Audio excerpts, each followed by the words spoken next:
13 ABC Action News. Now, your table is ready. Join 13 ABC's Jeff Smith with the decision makers of Northwest Ohio and Southeast Michigan. This is the Roundtable.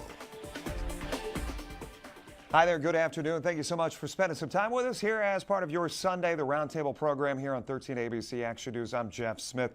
We're going to spend some of our second segment today talking about what was a worldwide event earlier this week, the selection of a new pope, the end of that papal conclave, and kind of a learning moment for everybody to go through it. We haven't seen it for some 8 years now since Pope Benedict took over, and now we will talk about Pope Francis. But in our first segment today, something I'm going to be involved with later this week, Wood County, the Perrysburg schools coming together to try to deal with the issue of bullying. As we've talked about that at length in 2012, the conversation continues here in 2013, and it's timely enough that we talk about it this week because of what we saw last week and word out of Hollywood coming on some of those lips saying, hey, bullying's an issue, let's deal with it. Jada Pinkett Smith, as you know, an actress in Hollywood, famous actress, you see her right there. But she came out in support of people like Justin Bieber, Taylor Swift, who have just been, in her words, brutalized on social media outlets. She writes in her post that she put on Facebook, how can we ask for our young stars to have a high level of responsibility if we are not demonstrating that same level of responsibility toward them? She goes on to say, I have been trying to differentiate cyberbullying from how we attack and ridicule our young stars through media and social networks. It's as if we have forgotten what it means to be young or even how to behave like good old grown folks, she says, and she continues, does being famous absolve the media of responsibility? But we get back to that discussion on where are we as a culture in dealing with bullying and to what level has it reached? Let me introduce my guest to you. First, to my right today, Tim Adkins. He is Assistant Wood County Prosecutor with the Juvenile Division here in Wood County. Thank you so much for joining us. Thanks for having us, Jeff. You bet. Good to see you. Also, Detective Patrick Jones from the Perrysburg Police Department and Superintendent of Perrysburg Schools, Tom Hostler. Gentlemen, thanks for being here. Thank you. Thank you. Tom, let's start off by, we were saying before we came on today, we've got almost a number of levels represented at this table dealing with a number of issues, but bullying is one of those. What are we defining it as here in 2013? Is it on the level that we've seen in the past? Has it gotten worse? You know, it's a great article that you brought to the table today because here are very rich, successful people that have, you know, incomes and all kinds of resources at their disposal who are saying this is a problem. So now imagine you are a 7th grader in a middle school somewhere in Ohio, and you're facing the same kind of ridicule and the isolation that comes with that, and you don't have the kind of resources that they have.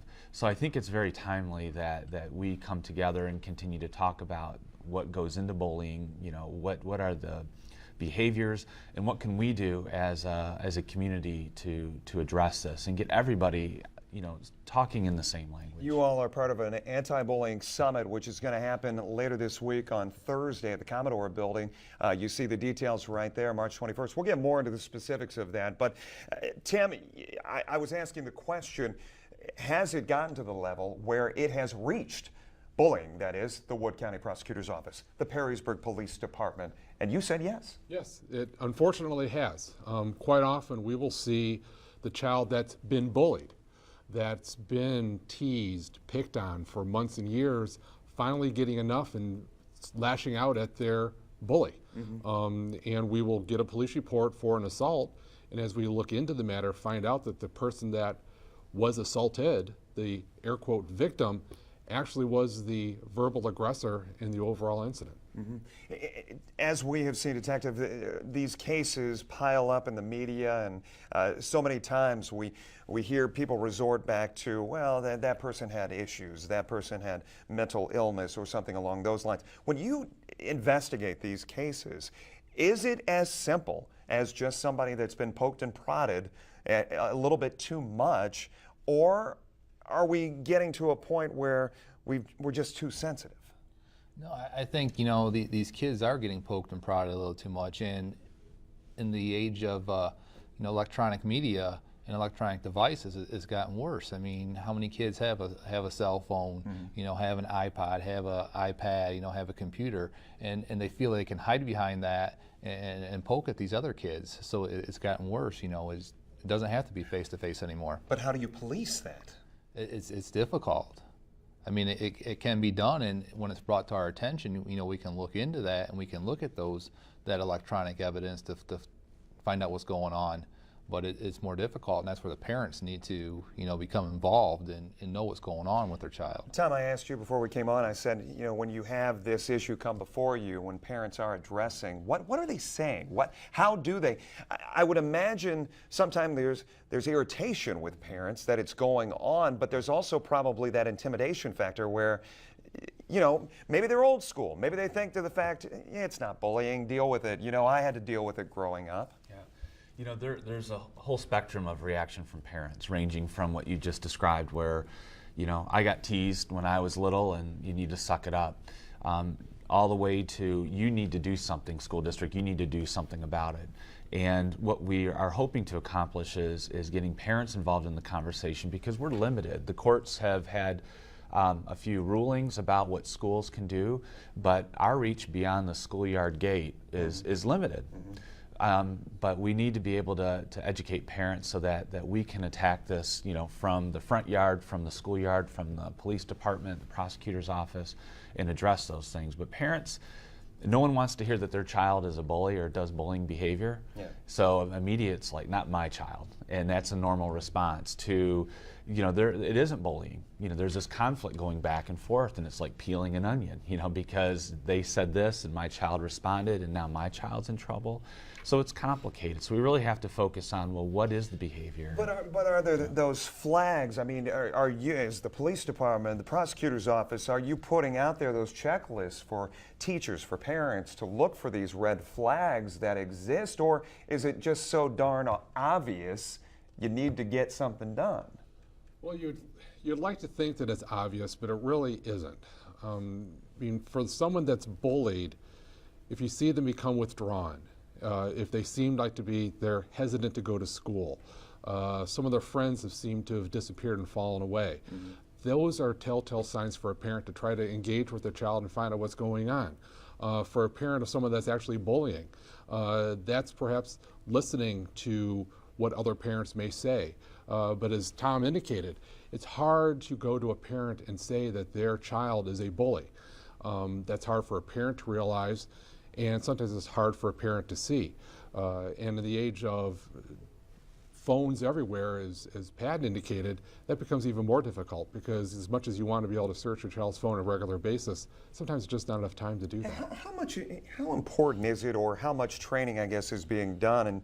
And you can comment on this, Pat, but as far as trying to get, we always talk about education is the key to anything that we bring here to the Roundtable, but as far as getting the word out for kids feeling good about themselves, finding those niches, the education that's needed to be there, is there enough of that going on? And Tom, you can get in on this as well. I mean, it almost seems like it needs to be part of the school day anymore, that you need to have your reading, writing, arithmetic, and then you need to have that class for self-deprecation and have that feeling of walking away feeling good about yourself.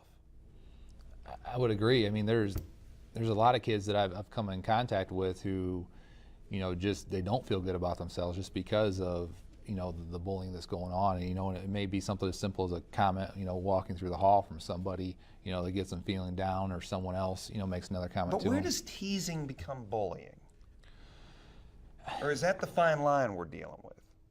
I think when it becomes a consistent pattern, if it's just one thing, if I teased you because I know you're turning 40, nice. One time, that's a one-time thing. Yeah. But if I, start, teasing you about your age, every day consistently, that's where it becomes bullying. Okay. I mentioned the fact of trying to have these kids have that moment during their day, right, when it's almost like a self-reflection. Right.